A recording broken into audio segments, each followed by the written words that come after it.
Pronto. Boa tarde, Marilão. Boa tarde, Edu, tudo bom?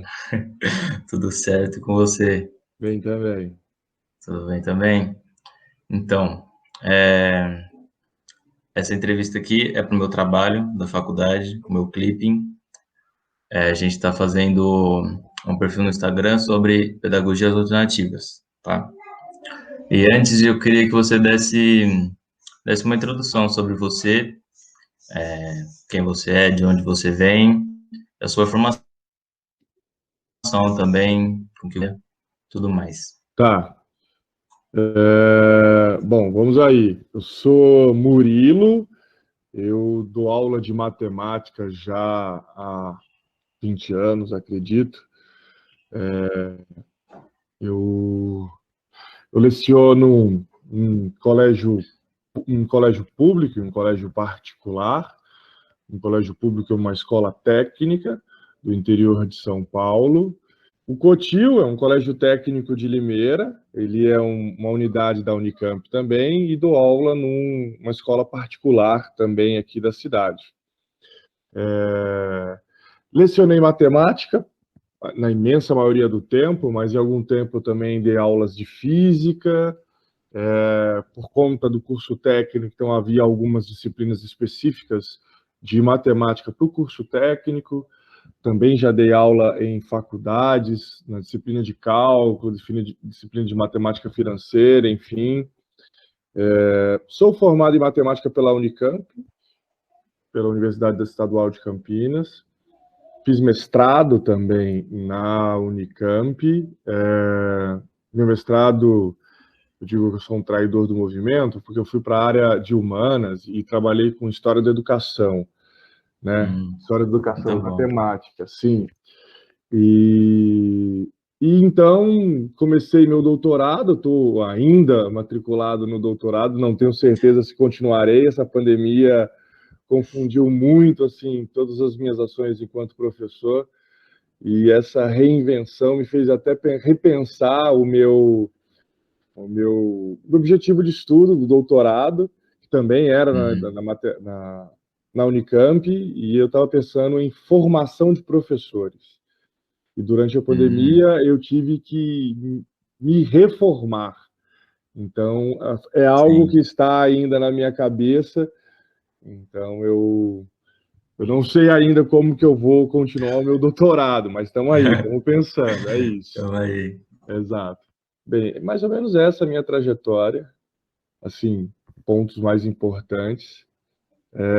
Sou muito feliz no que faço, muito feliz mesmo. Eu sou alguém que não tenho o que reclamar, era muito comum. Eu lembro que quando eu dava aula no estado, não necessariamente no Cotil, em outra escola, porque eu passei no concurso também estadual para lecionar em escola pública do estado de São Paulo, e eu passei muito novo nesse concurso, assim, e eu era comum escutar de professores mais antigos, professoras mais antigas que já estavam na escola, falava assim: não, essa sua empolgação é porque você acabou de se formar, você acabou de entrar, você vai ver como isso, com o tempo diminui, isso com o tempo vai acabar. E, cara, já faz um tempo aí que eu tô nessa estrada e não acabou ainda não. Todo ano eu fico mais pilhado ainda com as possibilidades que se pode fazer de trabalho com os Uhum. alunos, e cada ano é uma nova surpresa, cada ano é um novo desafio, na verdade. Então essa pilha ainda não acabou ainda não. Me amarro demais na minha profissão, assim. Quanto tempo você leciona? Eu comecei dando aula logo que eu passei no vestibular. Foi uma coisa muito Ó. interessante, porque eu passei no vestibular e o colégio que eu estudava não tinha um programa de monitoria, não Hum. existia. Mas de qualquer forma, como eu sempre quis ser professor, acredito eu, mesmo que não definindo assim essa profissão, eu não prestei vestibular. Muito porque minha mãe Pensando também, nisso, né? minha mãe complicava muito, falava, não, pô, professor desvalorizado no país, vai fazer outra coisa e tal. E eu meio que engabelei ela dizendo que eu ia fazer matemática aplicada, que era o cursão, né? O cursão na Unicamp, Aham. ele é matemática aplicada, computacional. Mas no fundo, eu sabia que eu queria ser professor, né? Então, desde o ensino médio, eu dava aulas, enquanto eu estava no terceiro ano, para os meus colegas que estavam, por exemplo, no primeiro ano. E assim que eu passei no vestibular, então eu já tinha, eu não vou dizer experiência, porque não é uma experiência de licenciatura de fato, mas eu já tinha uma experiência do que o que eu posso, o que eu poderia fazer pelos colegas, assim, no sentido tipo, o que eu posso fazer pelos Sim. meus colegas, no sentido de facilitar a vida deles com relação a alguns conteúdos de matemática. Faltava no caso, tipo, muito conhecimento matemático, óbvio. Me faltava a experiência, aquela experiência da vivência, né, do lecionar. Mas eu tinha muita vontade. Então, quando eu passei no vestibular, não sei como, uma das escolas particulares aqui da cidade também soube que eu já tinha essas experiências, dava aulas particulares de apoio a alunos, cobrando tipo taxas simbólicas assim, e eles perguntaram se eu não queria ser monitor. Ah, não, ótimo, bora, vamos ser monitor. Fui monitor por 2 anos nessa escolinha, eu ainda com 17 anos de idade, e eles não tinham o programa de ensino médio. Quando eles construíram o programa do ensino médio na escola, no primeiro ano já, eles me colocaram, entenderam que eu seria capaz, e aí eu comecei a dar aula nesse ensino médio do primeiro ano, segundo ano, terceiro ano e assim por diante. Isso eu tinha. Eu lembro que eu comecei a trabalhar no dia do meu aniversário com 18 anos de idade. Nossa. E E aí foi isso, então eu comecei a lecionar desde os 18, assim, e aí, pô, tô aí até agora, tenho 39 anos, são 21 anos, mas eu digo que são quase 20 porque, enfim, enquanto professor de sala de aula, onde eu tenho que administrar dilemas da sala de aula, questões relacionadas à avaliação, todos esses elementos da profissão, foi só com, acho que com 20 anos, 21 anos, que eu comecei de fato a estar na sala de aula dessa forma. Nossa, é bastante tempo mesmo, hein? Uma Sim, vida quase. eu tive uma trajetória, eu tive muita sorte na minha trajetória, né, de professor, muita sorte mesmo, porque, enfim, essas oportunidades elas apareceram dessa escola que apostou e me formou, porque ela tinha um projeto. Era uma das escolas do grupo Pueridomus. Então, Conheço. é um grupo que apostou muito e continuou apostando no ensino construtivista, piagetiano, etc. Uhum. Então, a minha formação, além da faculdade, obviamente, que não tenho o que falar um A da Unicamp, mas ali naquele colégio eu também fui bem formado em questões tais como essas. Então, a partir daí eu passei em concursos públicos, ou seja, além deste colégio, eu dei aula numa faculdade que era particular e hoje em dia dou aula num colégio, assim, tipo, de excelência também, com material poliedro, ou seja, um colégio tipo, violentíssimo, assim, que, querendo ou não, eu entendo como algo que eu alcancei, no sentido de que, para estar ali, você tem que ter algumas características de um professor daqueles tipo show de cursinho que eu Uhum. visualizava quando eu estava, porra, eu queria ser assim. E hoje eu consigo estar ali. Então, para mim, é algo, assim, da minha carreira bem interessante. E também no Cotil, como eu falei, que também é uma escola que eu precisei prestar concurso para estar e tal. Então, eu acho que eu fui muito sortudo na minha carteira por conta disso. Então, muito bom. Eu queria também saber o que que você acha em condições normais, né? Não essa que a gente está vivendo agora, do modelo de educação que a gente tem, dos métodos que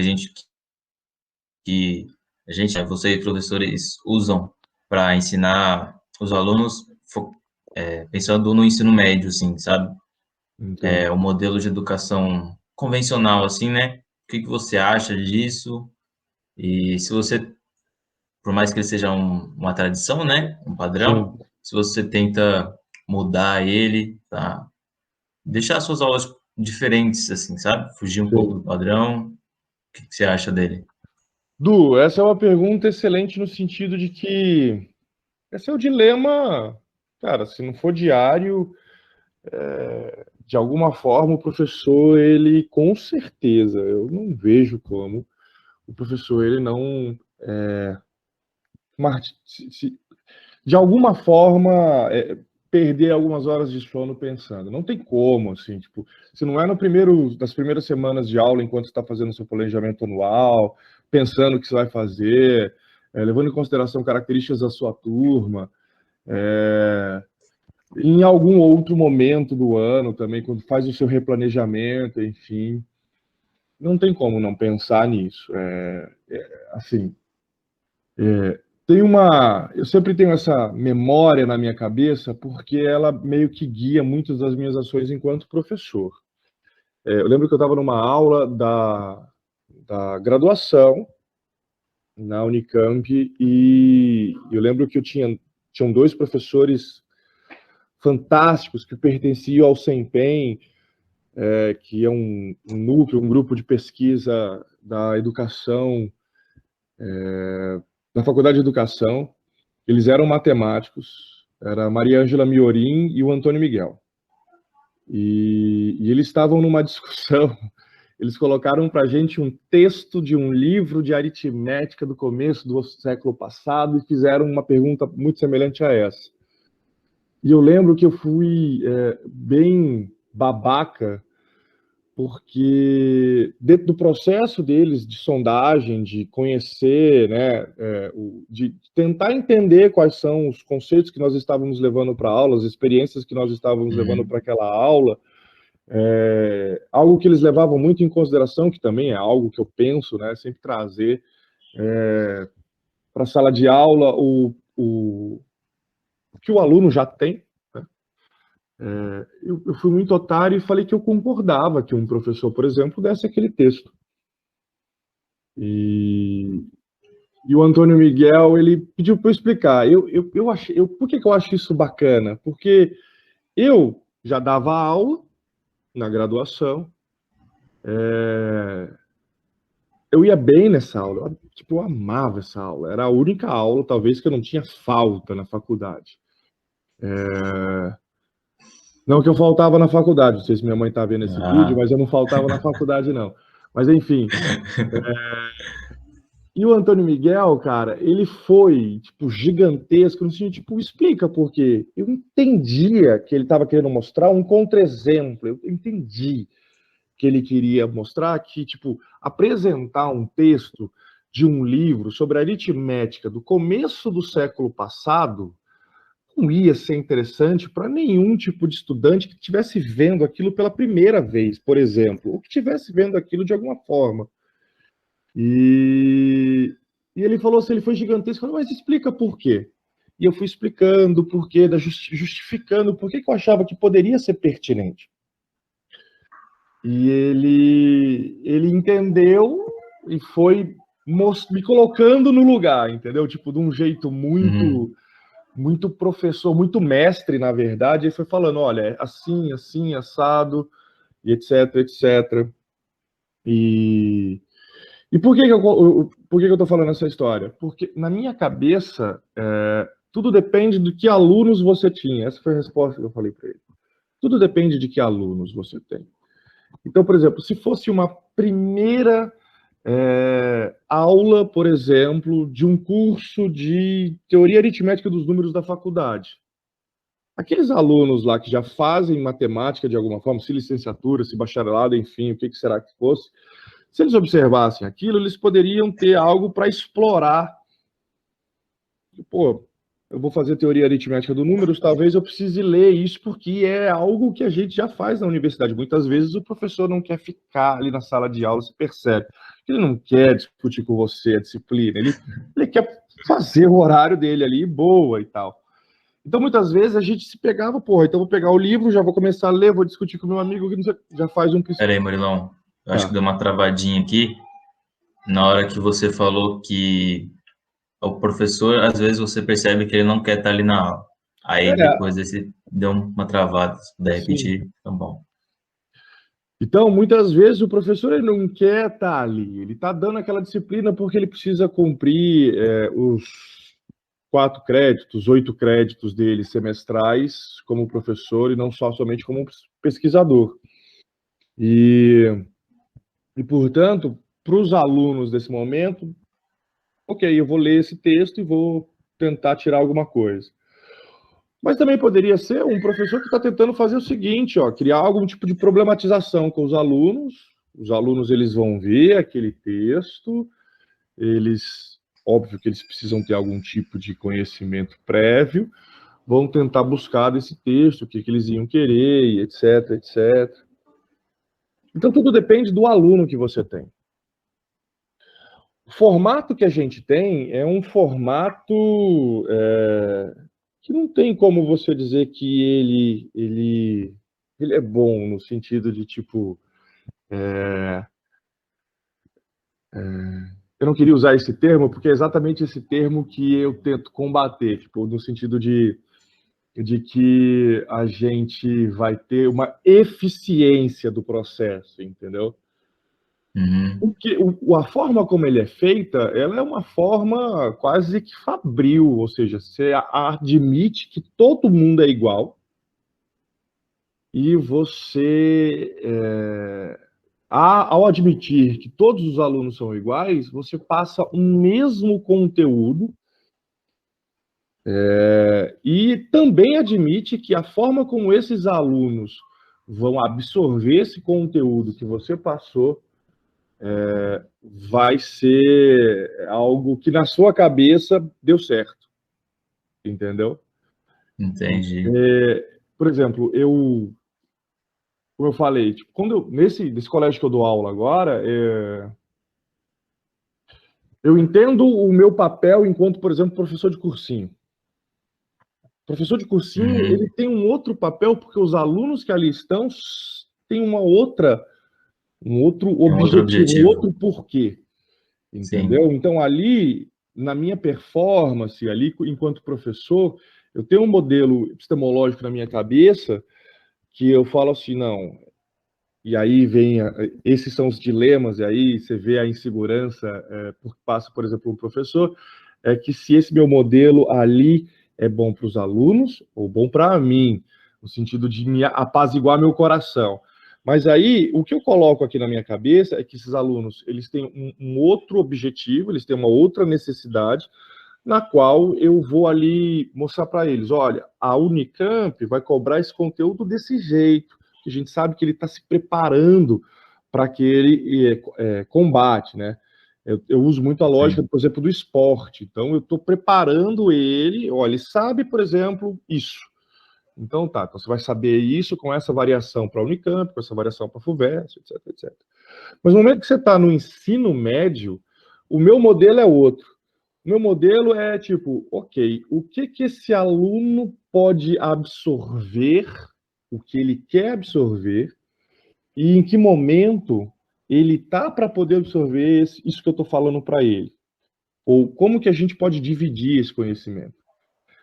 Então, isso é um negócio interessante que, por estar num colégio, como eu falei, tipo Cotil, eu tenho meio que uma permissão para fazer esses testes. Óbvio que os alunos que estão ali também, em algum momento, estão procurando por exemplo, aprovação no vestibular, ou, enfim, eles querem estar no mercado de trabalho por conta da sua formação técnica, etc, etc. Mas eles também são curiosos Eles também querem saber alguma coisa, ou eles não estão naquele momento, eu não quero saber disso. Então eu consigo medir isso muito melhor, eu consigo perceber isso muito melhor do que, por exemplo, se eu estivesse dando aula no cursinho. Então, tudo depende do seu aluno. E não, eu não posso, de hipótese nenhuma, achar que o método que a gente tem, ele é válido exatamente por causa disso, porque ele não leva em consideração as características de cada aluno. Ele leva em consideração o bloco e acabou. Esse grupo de alunos, ele leva dentro de uma média, esse grupo de alunos é assim, eu vou, então, dar aula para todos, como se todos fossem um. E educação, um processo humano desse jeito, não pode ser encarado dessa forma, né? Ignorando a Sim. subjetividade, impondo uma objetividade que muitas vezes não faz sentido nem para aquele grupo de alunos que ali estão. Sim, e uma coisa que você falou da comparação entre o cursinho e o ensino médio, é que no ensino médio tem aquele espaço que o aluno ele não está só se formando como estudante, ele está se formando pessoa também, não é? Tem que ter uma preparação social também para o aluno, não tem? Tem isso também, e é algo que você vai perceber na medida que esse aluno, quando você acompanha ele desde o primeiro ano do ensino médio, você vê que ele vai modificando, você vê que Sim, ele vai, de alguma forma, desenvolvendo outras habilidades, desenvolvendo outras competências, que não são coisas que ele aprende, por exemplo, numa aula de matemática. Eu não vou ensinar para ele, como conteúdo da disciplina de matemática, por exemplo, ele algumas competências, por exemplo, socioemocionais. Eu não vou falar, olha, gente, então vamos hoje aprender sobre o trabalho em grupo, a importância de um trabalho em grupo. Mas ele vai aprender durante esse curso, por algumas outras ações, não só da minha disciplina, mas como de outras disciplinas, essas competências. Então, de fato, o aluno ele cresce muito, não às vezes, não pelo conteúdo duro e seco que ele vai aprender, mas hoje eu conversando com uma colega minha, o conteúdo de matemática, a fórmula de Bhaskara, que é o que ela lembra, talvez, mas enfim, não é isso, somente isso. Ele vai aprender outros elementos, assim, outras sim. habilidades, e sim, ele está se formando, né, enquanto pessoa. Por isso que o ambiente escolar ali, nesse caso, e as formas de entender de cada um é importante. Cada um, assim, cada um que pertence à comunidade escolar, né? É importante e levar em consideração a visão de cada um.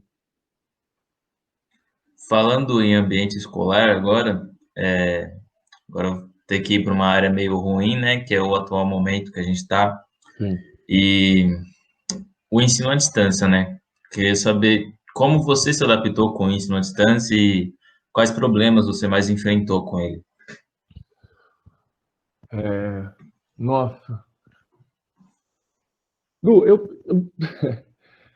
eu assim, ó, eu tô ainda, e eu acho que vou continuar, se a gente ficar muito mais tempo, num processo de adaptação ainda, por mais que eu tenha desde a primeira semana, desde a primeira semana, vindo para o Meet, dando aula no Meet, no Zoom, são as plataformas que eu utilizo, preparado material para esses encontros. Ainda há processo de adaptação, porque como ninguém passou por isso, então todo mundo está se transformando ainda.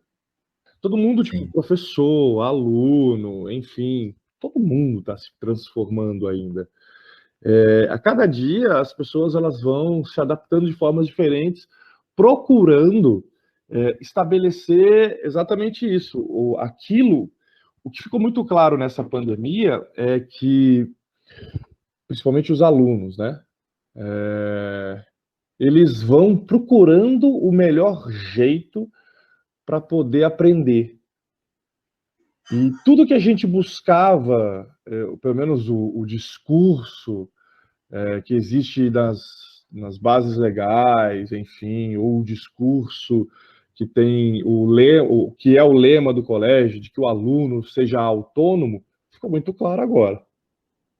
Ficou muito claro que o aluno ele vai construir a partir desses problemas, né, desse problema específico, onde foi imposto que a gente continuasse o período letivo de forma virtual, se é a melhor forma ou não é a melhor forma, não houve discussão disso, foi apenas tem que continuar. Os alunos mostraram que eles vão se adaptar, eles vão agir da forma que para eles for possível. Então, enquanto eles estão na sala de aula durante, sei lá, 6 horas do dia, sentadinhos, de forma enfileirada, olhando para você e, tipo, balançando a cabeça, e você tá achando que ele tá entendendo tudo que você tá falando e ele tá, sei lá, uma distância muito longe dali, mas ainda te dá uma sensação de controle porque eles estão ali, né? Então isso para o professor é algo que ele perde na pandemia. Agora, dessa forma, brother, o aluno ele vai procurar o melhor jeito de ele aprender. Ele vai dar do jeito que for, né? Esse é o maior ensinamento não direto de autonomia que qualquer um podia dar. Então, por isso que eu estou nesse processo contínuo de repensar essa forma de ensinar, como eu posso melhorar como eu posso melhorar a vida do aluno.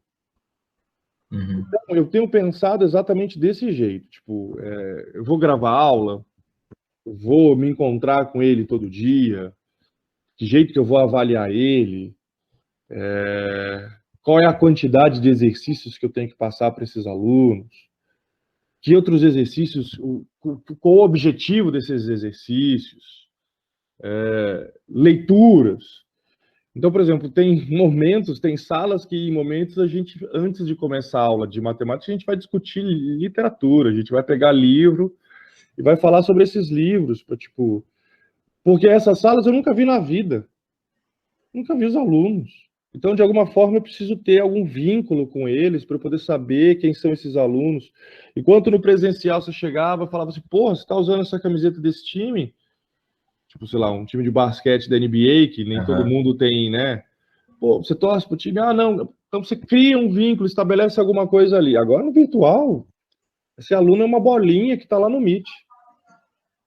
Então, eu também não vou ficar forçando os moleques, porque muitas vezes eles nem têm, tipo, para abrir a câmera, ligar o microfone. Às vezes eles nem têm, cara. Às vezes eles estão no celular. Uma coisa que é super comum na minha aula é levantar a mão no Meet. Aí você fala, pô, pode falar, não, eu bati sem querer. Esse aluno deve ter pensado, será que eu tô mutado? Sabe, coisas desse jeito. Tô mutado e aí apertou errado. Então, o que se pode fazer para melhorar a vida desse moleque, dessa criança? É isso que a gente tem que pensar, pelo menos é isso que eu botei na minha vida, na minha cabeça. Vou criar estratégias para que eu facilite essa forma dele buscar, dele se formar durante esse período. E isso, na minha cabeça, eu acho que é correto exatamente pelo sentido de que eu respeito o tempo de todo mundo. Então, por exemplo, eu respeito o tempo no sentido de que ele sai dessa rotina de aula, de tipo, ó, começa às 7, termina 1 hora. Ele pode mudar. Ano passado eu tinha casos de tipo de visualizar minhas aulas no YouTube e a galera visualizava de madrugada. Tá ótimo, estão vendo de alguma forma se isso está fazendo sentido. Porque para um moleque tipo tá na madrugada acordado para ver vídeo meu do YouTube, não, então ele deve estar tipo escolhendo um momento para fazer. Ele vai ver qualquer outra coisa de madrugada, mano, não vídeo de aula de matemática no YouTube. E respeitando ele, eu acho que eu consigo também respeitar o tempo de aprendizagem de cada um. Então, às vezes, ele foi na aula, entendeu porra nenhuma do que eu falei. Ele vai com um colega, velho, eu tô aqui fazendo a lição do Murilão, e que isso é o tipo de coisa que não vai ter no presencial, por exemplo, né? Precisa de uma organização muito maior. Agora não, ele manda, tipo, ó, não entendi essa parte, ou tipo, como é que faz esse exercício? E eles têm total liberdade para mandar também essas mensagens, a gente se reúne nas aulas de exercício para resolver muitas vezes exercícios da própria avaliação.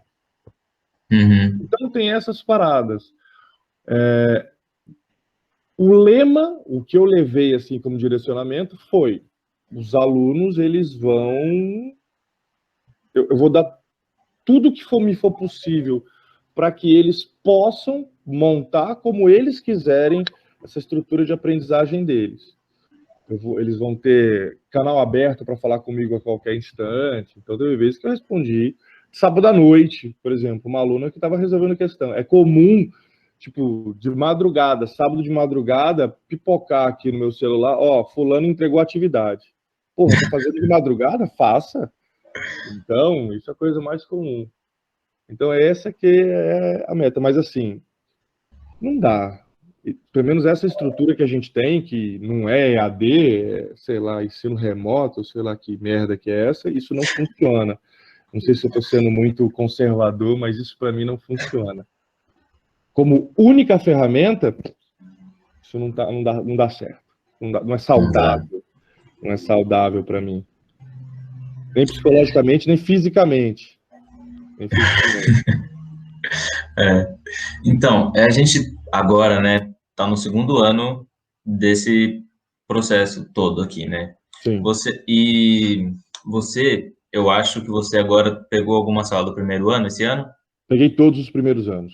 Todos os primeiros anos? Então, esses alunos, eles já chegam no ensino médio, digamos assim, acostumados com o ensino remoto, não é? Que diferença você vê entre eles, que são o primeiro ano agora, e o pessoal que ano passado entrou e teve que se adaptar no meio do ano com essa mudança toda? Sim, eles estão mais. Acho que eu não fiz essa medição eu não fui atrás disso. É um ótimo tema para se pensar de fato. Assim, com certeza eles nesse ano, esses alunos de primeiro ano, eles já estão mais conformados. Ainda estão necessitando da aula presencial. Muitos me perguntam, porque tem alguns colegas que já estão em aula presencial, por exemplo, na escola pública, né? Na escola particular, eles já estão indo. Mas na escola pública, lá no Cotil, não. A gente ainda continua full remoto. Sem previsão ainda? Então, eles com certeza já estão mais conformados da prática desse ensino remoto. Não que eles. Porque tem uma dificuldade muito grande que é essa transição. Primeiro, para os alunos do primeiro ano, essa transição do ensino fundamental para o ensino médio.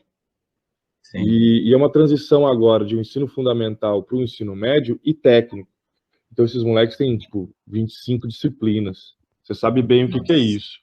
E são 25 disciplinas das quais não tem uma organização entre os professores. Não tem, por exemplo, um calendário de provas, não tem. Então, o dilema que se vivia, mesmo no presencial, de que tipo, um aluno, num dado momento, vai fazer 3, 4 provas no dia, ainda existe. Só que agora no virtual. E fica um gato e rato, porque alguns colegas, às vezes, ficam querendo pegar essa cola virtual e criar, tipo, mais obstáculos para que não haja cola, sacou? Que eu não sei o quanto isso é importante para o processo educacional que ele está querendo colocar ali, que ele discutiu com os alunos. Então, fugir da cola, né, cria uma nova fase nesse joguinho aí da prova. Agora, mas tem muitos outros casos.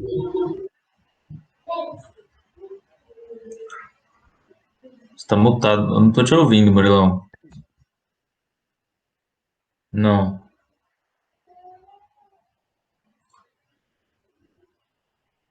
Não consigo te ouvir. Aí, espera aí que ele vai. Acho que agora voltou. Agora voltou. Agora voltou.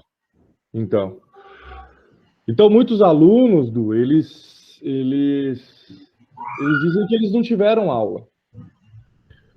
Por quê? Por que o meu objetivo de... Eu normalmente não dou aula para o primeiro ano lá no Cotil. Por que eu optei por dar aula para o primeiro ano esse ano especificamente, porque foi o primeiro ano que a gente implementou cotas. Foi o primeiro ano em que o nosso programa de ação afirmativa existiu. No colégio, no Cotil, nunca houve em nenhum momento nenhum programa de ação afirmativa, ação afirmativa, e esse ano foi o primeiro ano, e eu queria participar desse processo.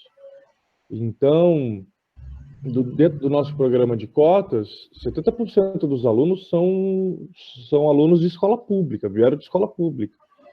Então, muitos desses falam que não tiveram aula. É comum. Então, a gente fez uma avaliação diagnóstica, eu fiquei responsável pela avaliação diagnóstica de matemática de todos os cursos, os primeiros anos, né? Tanto diurno quanto noturno.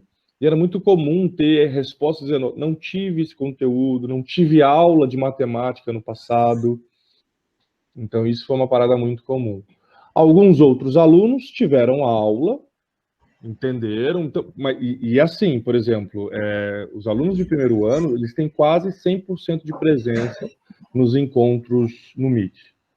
Eu faço encontros com eles semanais. E sala cheia. Nossa.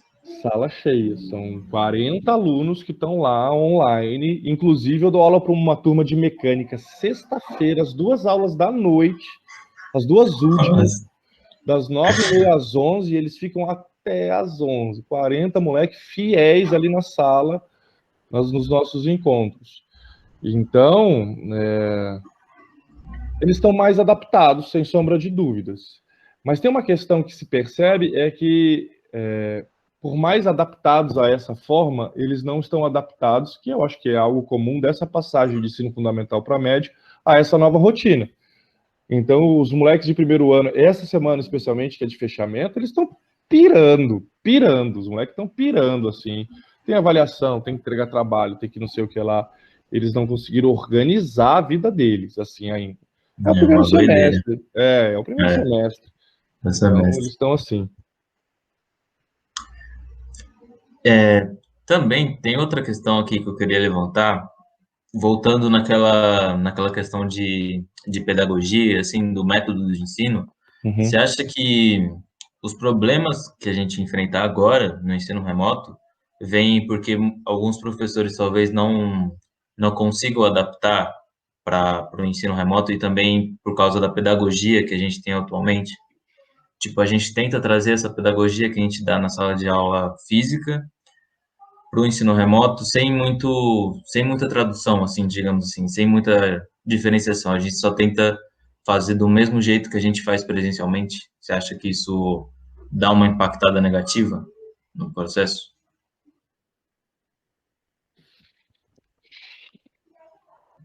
Du, eu acho que sim, exatamente um dos motivos é esse que você pontuou, porque não é ensino à distância o que a gente está fazendo. A gente está fazendo exatamente essa tradução mal feita do que fazíamos no presencial e tentar colocar agora, nesse momento, à distância, utilizando as ferramentas.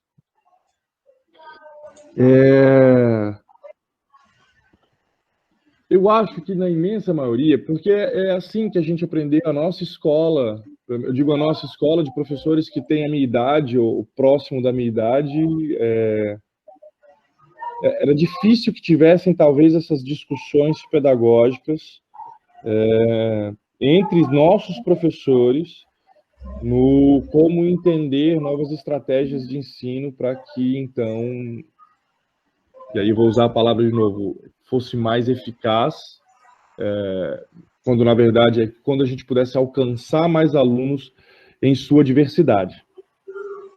Também é como eu falei, tipo, não tem professor que não fique frustrado no seu planejamento quando ele percebe, porque querendo ou não, por mais que o professor ele talvez não faça um registro físico ou alguma coisa, mas aquilo que ele vivenciou das suas estratégias pedagógicas nesse ano e ele planejando para o próximo ano, que ele senta, ele lembra disso, ele vai lembrar desse fracasso ou desse sucesso também.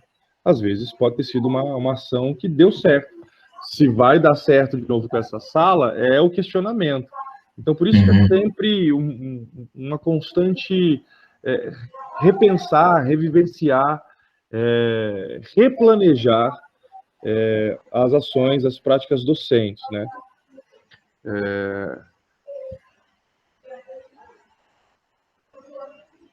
Não sei, assim. Então, esses professores, isso é algo que eu penso, né? Ou a forma como a gente foi moldado, seguíamos uma linha, seguíamos algo linear, né? Então, quando a gente pensa a nossa disciplina, e eu me incluo também, por mais que eu tente fazer algo diferente, em algum momento eu volto para essa segurança desse linear. Então, você entende qual é o seu objetivo, você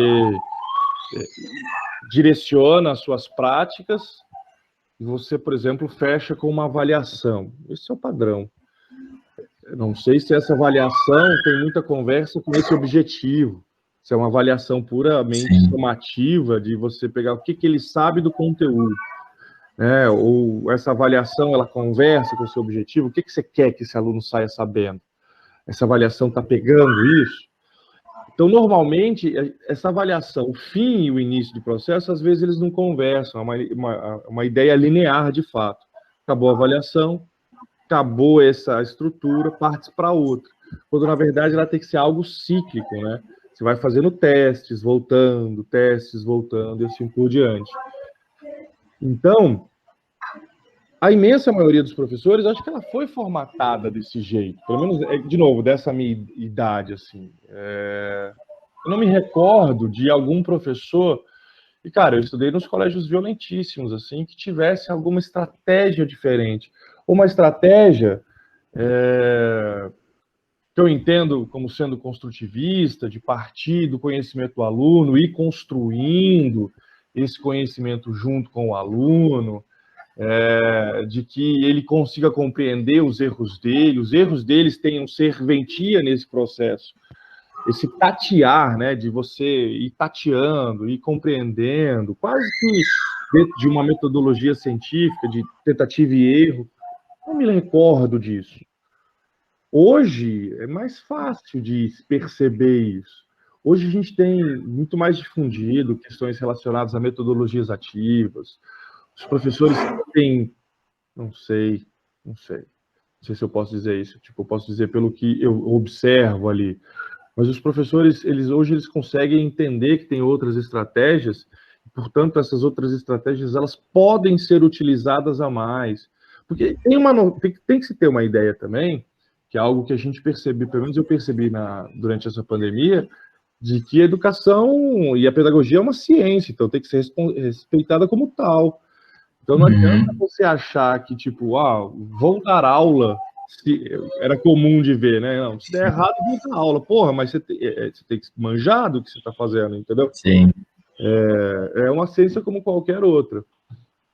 Então, hoje é mais fácil de perceber essas técnicas, essas estratégias, dentro de uma perspectiva educacional mais voltada à ciência, porque você sabe que você vai tentar, vai dar errado, não é uma estratégia, entendeu? Então, quando ele coloca essa diversidade de metodologias ativas, é para exatamente, tipo, fazer com que o professor pense, eu não preciso ficar refém de uma só, eu posso usar várias, ou eu posso usar aquela que mais seja pertinente àquela turma, ao conteúdo, etc, etc.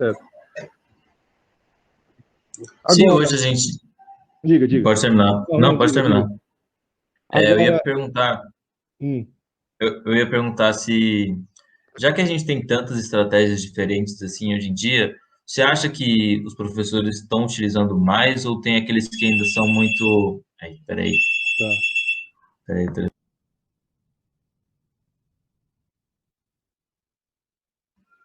Voltando agora. Se a gente tem essa gama de estratégias diferentes para usar, por que você acha que ainda tem aqueles que continuam seguindo o linear, como você disse, né? Você acha que esse linear ele ainda tem as suas vantagens em cima dessas outras estratégias?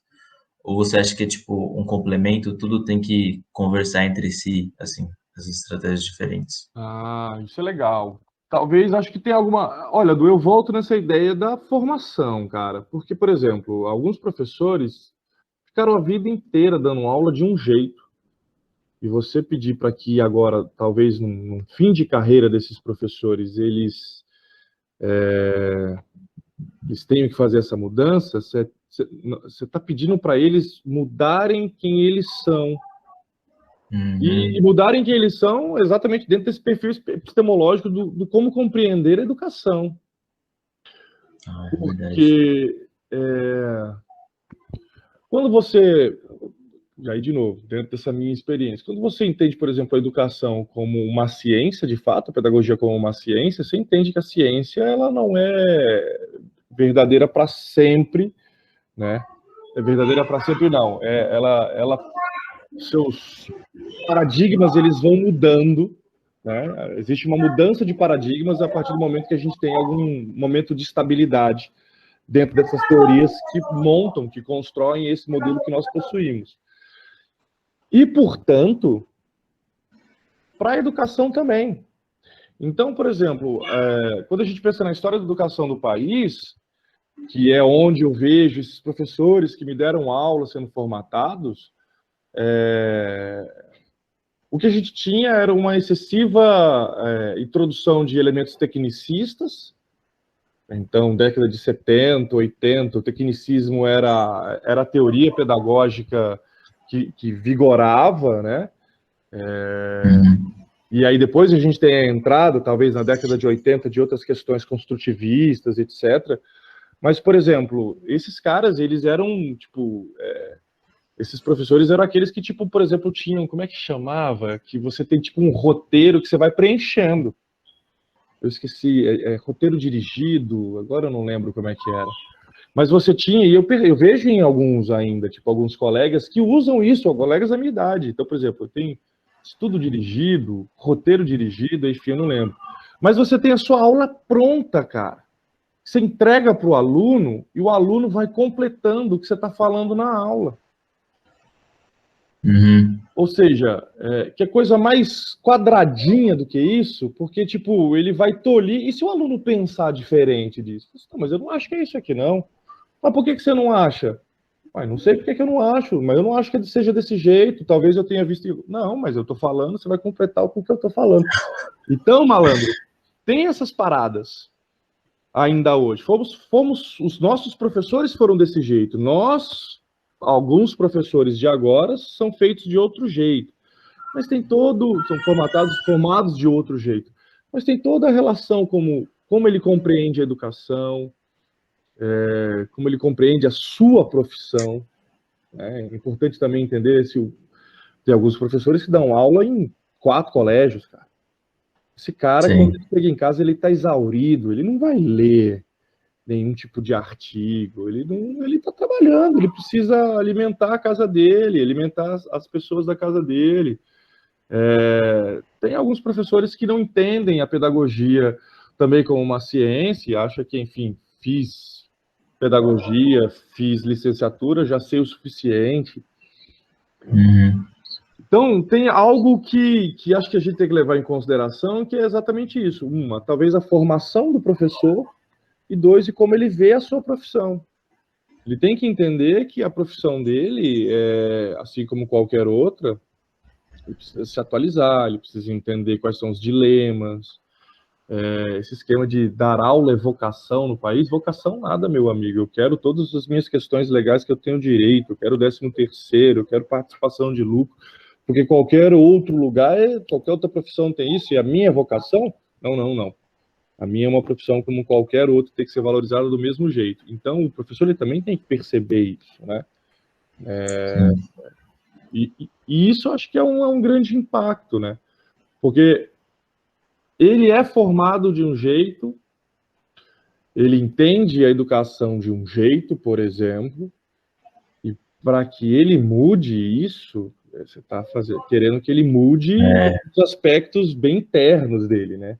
Ele tem que, de alguma forma, ser chacoalhado para que ele possa modificar isso, né? Não sei. Sim, verdade, né? Difícil. Mexer nas raízes, né? fica complicado. Deu certo, né, Du? Deu certo no sentido assim, estou há 30 anos fazendo isso. Nunca ninguém questionou. Como você vai falar para ele que ele está errado agora, né? É complicado, verdade. Eu queria saber também se você conhece pedagogias alternativas, assim, quais métodos alternativos você gosta de usar nas suas aulas, assim? Você falou bastante do construtivismo, né? Sim. Que outros você tem como Olha, base, assim, para usar? a minha formação não acadêmica, né, não na graduação, mas uma formação não formal, vamos dizer assim, foi dentro de uma perspectiva piagetiana, né? Como eu falei, eu trabalhei no Pueri Domus no início de minha carreira como professor, e por isso a gente tinha alguns cursos de formação que eram bem pertinentes, assim, que me ajudaram muito nessa constituição de quem eu sou como professor. Então, lógico que a gente estudou algumas coisas na universidade, alguns princípios na universidade, mas foi ali, talvez, que eu tivesse mais contato com esse tipo de teoria e que aquilo que eu entendi como correto. Eu tenho uma dificuldade de fazer separação, assim, tipo, no sentido de que quando eu percebo algo que se assemelha muito a outro, para mim, eu acho que é a mesma coisa. Então, por exemplo, outro autor do qual a gente não pode esquecer e que algumas coisas eu acho que estão muito próximas é Paulo Freire. Então, eu não consigo pensar alguém que trabalha com educação e não ter em nenhum momento lido qualquer coisa de Paulo Freire ou sobre Paulo Freire. Até porque é um pensador nosso, brasileiro, do qual a contribuição dele para que a gente percebesse a educação exatamente como um elemento de extrema importância social, econômico, político, principalmente, e o impacto que isso tem para a educação, o que a educação de fato é. Então, não tem como não pensar nisso. Então, quando ele fala, por exemplo, de você entender, de você levar em consideração o que o aluno já conhece, ou seja, respeitar o aluno nesse aspecto, é algo que eu levo para mim, seja no sentido de que, da minha disciplina de matemática, muitas vezes, veja como é duro matemática, porque não é uma disciplina que todos gostam, né? Muitos têm algum tipo de trauma que eles levam aí durante esse vida escolar, né? Vida estudantil. Mas ainda assim tem algo a contribuir. E Sim. mesmo que não seja na disciplina de matemática, em algum outro tipo de conversa, de discussão que a gente está tendo. Então, mais importante do que somente a minha disciplina, tem essa discussão do aluno, dele se expor de alguma forma. Porque senão eu fico num monólogo, e esse monólogo não é... Veja, se eu ficar nesse monólogo, eu estou exatamente criando uma estrutura que vai ser feita para todos e não levar em consideração o que cada um sabe. Então, quando a gente estava nesses estudos piagetianos, a gente leu agora é uma pena que eu não lembro, qualquer coisa eu te mando depois o livro, etc. Se eu não me engano, são de dois autores, dois professores da Unicamp, que chama A Aula Operatória, que leva em consideração como se fosse uma estrutura de aula, exatamente alguns aspectos, tanto da teoria do construtivista, mas, cara, eu não consigo desassociar em nenhum momento Paulo Freire disso aí tudo. Então, um dos momentos, e levar em consideração também, tipo, por que eu falo do construtivismo? Porque ele leva com elementos de metodologia científica, estratégia, etc., o retorno, o voltar, conhecer o erro, etc., e ele coloca isso como se fossem estratégias de aula. Então, ele coloca lá, primeira etapa, sondagem. Sondagem é nada mais, nada menos do que saber o que seu aluno sabe sobre aquele conteúdo. É óbvio que ele coloca numa estratégia receitinha. Então, a sondagem do que o aluno sabe. Ele não vai levar em consideração questões mais intrínsecas, no sentido de que, tipo, porra, o meu aluno, tal como o Paulo Freire colocava, né? Tipo, o meu aluno, ele tá ali, ele vai aprender enxada, então é com X, com CH, mas isso porque faz parte da relação dele com o seu trabalho, etc. Ele não chega a colocar dessa forma. Mas existe um processo de sondagem, ou seja, você vai partir,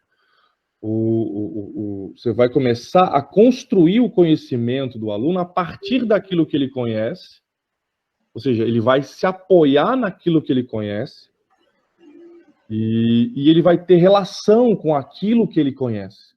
Então ele consegue criar relação com o conteúdo que ele vai ver agora, ou deveria criar relação com o conteúdo. Então, ele dá um segundo momento que chama-se problematização, quando você cria um problema em relação a essa sondagem, ou em qualquer outro momento, quando o aluno se sente que ele estabilizou, sei o conteúdo de cabo a rabo, você cria um problema para criar uma desestabilização, e aí ele pode continuar fazendo reflexões sobre. Tem uma terceira etapa que chama sistematização.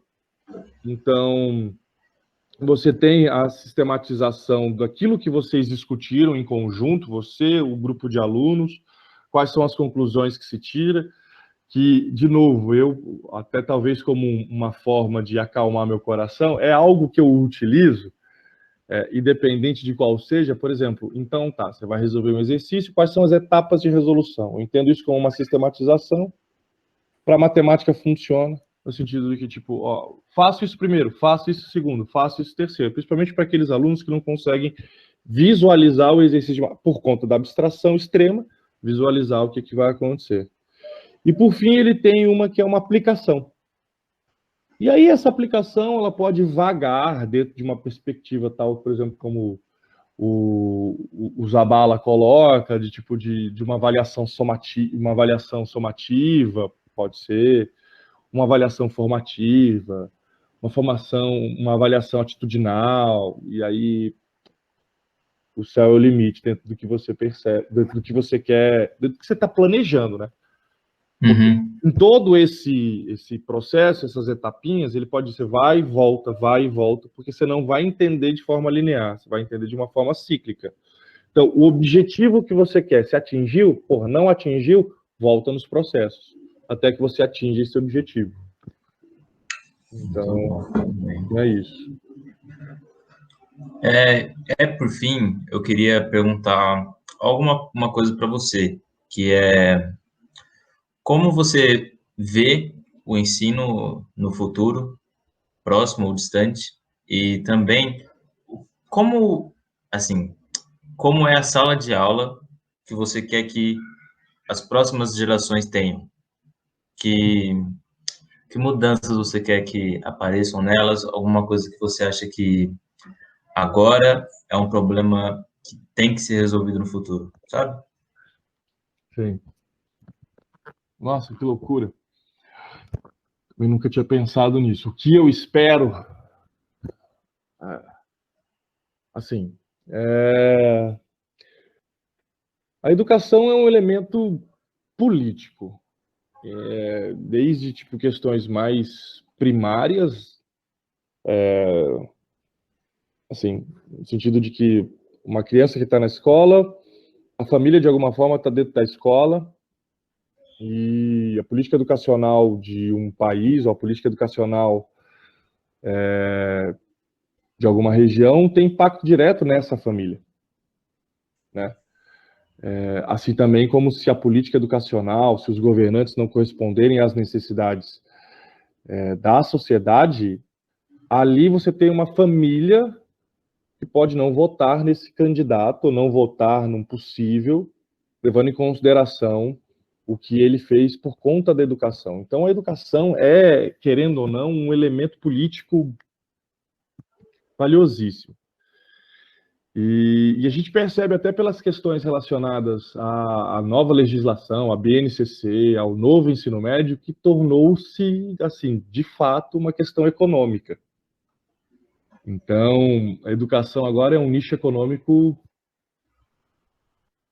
eu ainda não consigo visualizar de que dimensão, mas senão a gente não teria tantas instituições, instituição Ayrton Senna, Fundação Ayrton Senna, Instituto Lehman, interessadas, né? Interessadas Sim. de forma e impactando e influenciando as decisões que dizem respeito às políticas educacionais. Eu imagino que a nossa educação, infelizmente, a nossa educação há de caminhar para algo que a gente tem hoje. Não exatamente da forma como a gente tem hoje, porque senão ia ser caótico, e aí a resposta da sociedade para uma política educacional onde as crianças ficam em casa, na frente do computador, tenebrosa. Mas num sentido de vender algo que é mais otimizado, no sentido de algo, como é feito agora, que o aluno escolhe qual é o itinerário formativo que ele vai ter, e etc e tal, da forma como pode ser vendida, eu acho que a gente vai ter uma diminuição drástica do número de professores, do número de pessoas que pensam ali, junto com os alunos, entendem as realidades dos alunos, para que tenham, por exemplo, um professor que consiga falar com uma multidão. Querendo ou não, é isso que é o que a gente já tem no ensino público aqui do estado de São Paulo. E aí o professor, ele volta ele vem para uma realidade onde ele,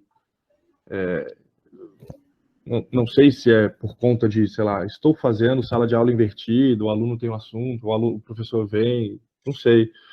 Mas até isso pode ser vendido de alguma forma, e aí a gente tem uma banalização do que é o ensino muito grande. O ensino, ele não é, você não vai colocar, não é só imputar conteúdo, não é só conhecimento, mas é como você utiliza esse conhecimento.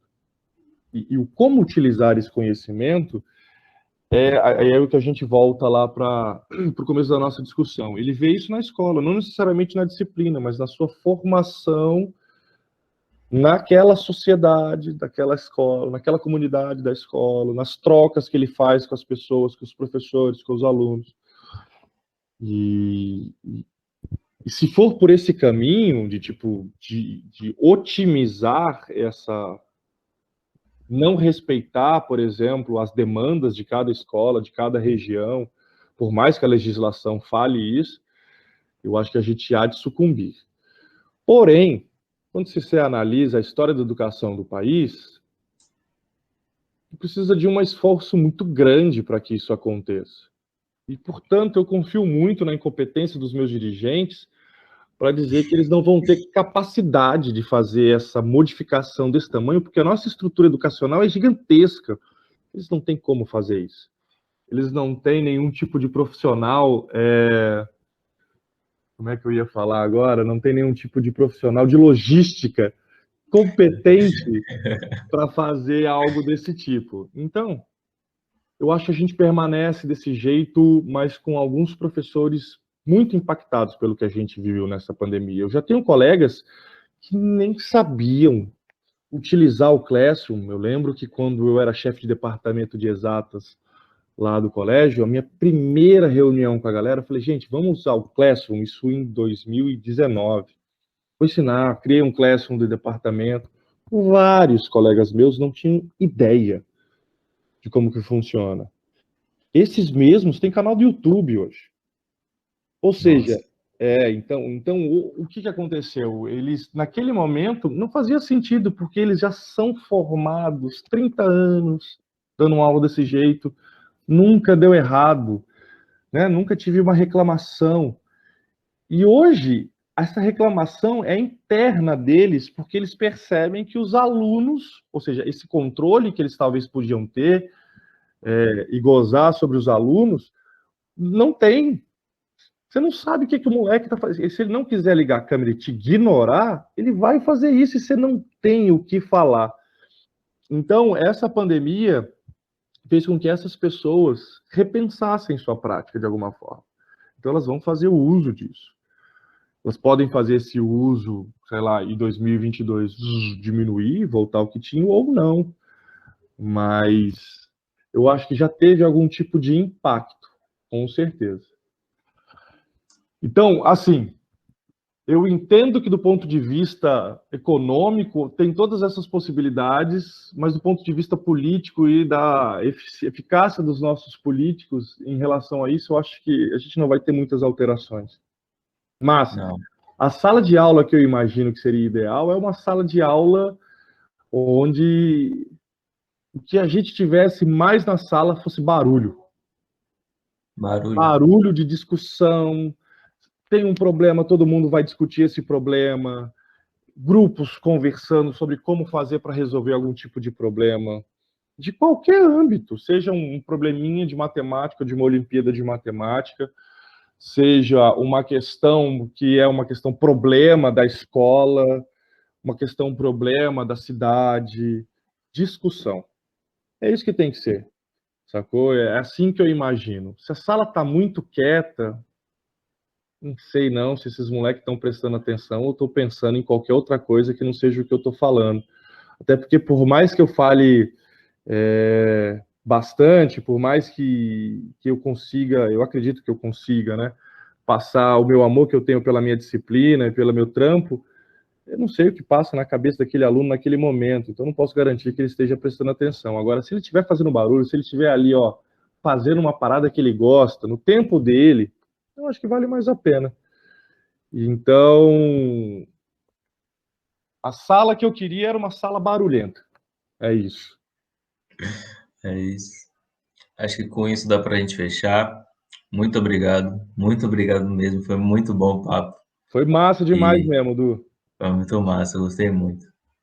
É isso. Se quiser dar um tchau, pode dar um tchau Gente, aí, fica à vontade. tchau para vocês. Desculpa, eu falo muito. Sem problemas. Qualquer outra informação que vocês precisem, é só entrar em contato. Qualquer coisa é só pedir meu e-mail pro Du. E é isso. Se eu puder ajudar sempre que vocês quiserem, eu tô aí. Valeu. Beleza?